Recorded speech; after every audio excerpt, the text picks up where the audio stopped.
चार सबसे important rule जो जब कभी भी आपको डू डज डिड दिखे, जब आपको डू डज डिड दिखे उसके बाद में कोई एक वर्ब दिखे तो आप लगाओगे वर्ब की बेस फॉर्म।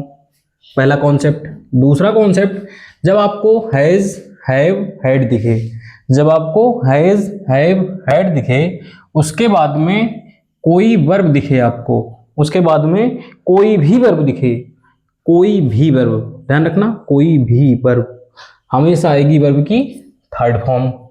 जब आपको कोई मॉडल दिखे, can could may might shall should will would must ought to have to, जब आपको कोई मॉडल दिखे तो आप लगाओगे वर्ब की बेस फॉर्म।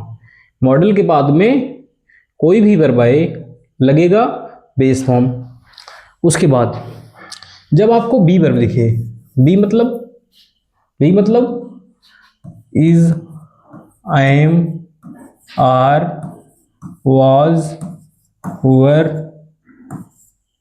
बीन, बीइंग और बी। जब आपको बी वर्ब दिखे उसके बाद में दो कंडीशन पॉसिबल हैं। पहली कंडीशन है बी वर्ब के बाद में आईएनजी आ सकता है, दूसरी कंडीशन है बी वर्ब के बाद में वर्ब की थर्ड फॉर्म आ सकती है। अगर आईएनजी फॉर्म आती है, अगर आईएनजी फॉर्म आती है तो बनता है कॉन्टिन्यूअस टेंस, तब बनता है कॉन्टिन्यूअस टेंस। कौन सा कॉन्टिन्यूअस? कौन सा continuous? Present continuous, past continuous और फ्यूचर कॉन्टिन्यूअस। बस तीन। टोटल बनते हैं 6 continuous, 3 continuous, 3 perfect continuous. Total बनते हैं 6 कॉन्टिन्यूअस टेंस। बी वर्ब के बाद में अगर आईएनजी फॉर्म आती है तो कॉन्टिन्यूअस टेंस बनता है। अगर बी वर्ब के बाद में वर्ब की थर्ड फॉर्म आती है तब बनता है पैसिव वॉइस। ये 4 कंडीशन है, 4 कॉन्सेप्ट हैं जो सबसे ज्यादा इंपॉर्टेंट हो, चाहे नरेशन हो, चाहे टेंस हो, चाहे एक्टिव पैसिव हो। ये जो 4 कॉन्सेप्ट हैं सबसे ज्यादा इंपॉर्टेंट हैं। एग्जाम्पल देखो, जब भी आपको हैज हैव हैड दिखे, जब भी आपको हैज हैव हैड दिखे उसके बाद में कोई भी वर्ब दिखे, कौन सी वर्ब है? कौन सी वर्ब है? ये है वी वर्ब। आपको लगाना है वर्ब की थर्ड फॉर्म, यहां पर लग गई बी की थर्ड फॉर्म बीन। जब आपको वी वर्ब दिखो, ये है बी वर्ब। जब आपको वी वर्ब दिखे उसके बाद में दो कंडीशन पॉसिबल हैं। पहली कंडीशन है अगर आईएनजी आती है, वी वर्ब के बाद में आईएनजी आती है तब बनता है हमारा कॉन्टिन्यूअस। कौन सा कॉन्टिन्यूअस? कोई भी कॉन्टिन्यूअस टेंस हो सकता है। कौन सा टेंस है? Present perfect continuous. यहीं पर हम हाइड कर दें, हो जाएगा क्या? Past perfect continuous. अगर हम लिखें सी इज डांसिंग, ये वी वर्ब है, वी वर्ब के बाद में आईएनजी है, क्या बनेगा? Continuous tense. कौन सा continuous tense? Present continuous. Was कर दें, फ्यूचर कॉन्टिन्यूअस। वॉज कर दें, पास्ट कॉन्टिन्यूअस। विल वी कर दें, फ्यूचर कॉन्टिन्यूअस टेंस। इतनी बात समझ में आई?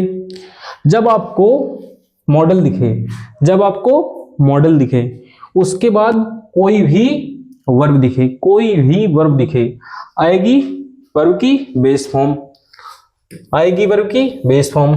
क्या हैज बेस फॉर्म है? वर्ब की बेस फॉर्म हैज है कि नहीं है? ये वर्ब की बेस फॉर्म नहीं है, क्या हो जाएगा यहां पर? हैव। ठीक। अब मैंने बताया जब आपको हैव दिखे, हैड दिखे, हैज दिखे उसके बाद में आएगी वर्ब की थर्ड फॉर्म। वेंट की थर्ड फॉर्म मतलब गो की थर्ड फॉर्म गॉन। समझ में आई बात? जब आपको मॉडल दिखे, जब आपको मॉडल दिखे उसके बाद कोई भी वर्ब दिखे वह आएगी वर्ब की बेस फॉर्म। ये भी है बेस फॉर्म। बी वर्ब के बाद में या फिर आईएनजी आ सकती है या फिर थर्ड फॉर्म, ये तो है सेकेंड फॉर्म, इसको हटाओ, इस पे कर दो थर्ड फॉर्म, डन। यहां पर अगर डूअर होता कोई काम करने वाला होता, ये सेंटेंस एक्टिव होता, तब हम वी वर्ब के बाद में आईएनजी भी लगा सकते थे। अभी ये डूअर नहीं है, इसलिए हमने इसको बना दिया पैसिव वॉइस। ठीक है, जब आपको किसी सेंटेंस में क्या दिखे, डू डज डिड दिखे, उसके बाद में कोई भी वर्ब दिखे, तब आप लगाओगे वर्ब की बेस फॉर्म। डिड दिखा, उसके बाद में एक वर्ब दिखी, किस फॉर्म में जाएगी, बेस फॉर्म में। बेस फॉर्म क्या होगी, go. She did not go to school. समझ में आई बात। जब आपको मॉडल दिखे, मॉडल के बाद में कोई वर्ब दिखे, जाएगी किस फॉर्म में, बेस फॉर्म में। आप इसको कर सकते हो, she will go to school, पहला तरीका। आपको एक वर्ब दिख रही है गोइंग, वर्ब में आईएनजी, जो वर्ब में आईएनजी फॉर्म होती है, यह आती है वी के बाद में।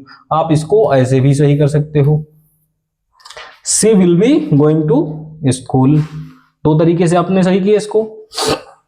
जब आपको वी वर्ब दिखे, वी मतलब is, am, are, was, were, been, being, उसके बाद में थर्ड फॉर्म दिखे, तब होती है पैसिव वॉइस।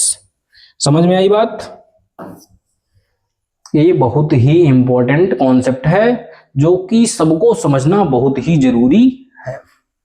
अगर इतनी क्लास अच्छी लगी हो तो लाइक करना, सब्सक्राइब करना और शेयर करना। Thank you.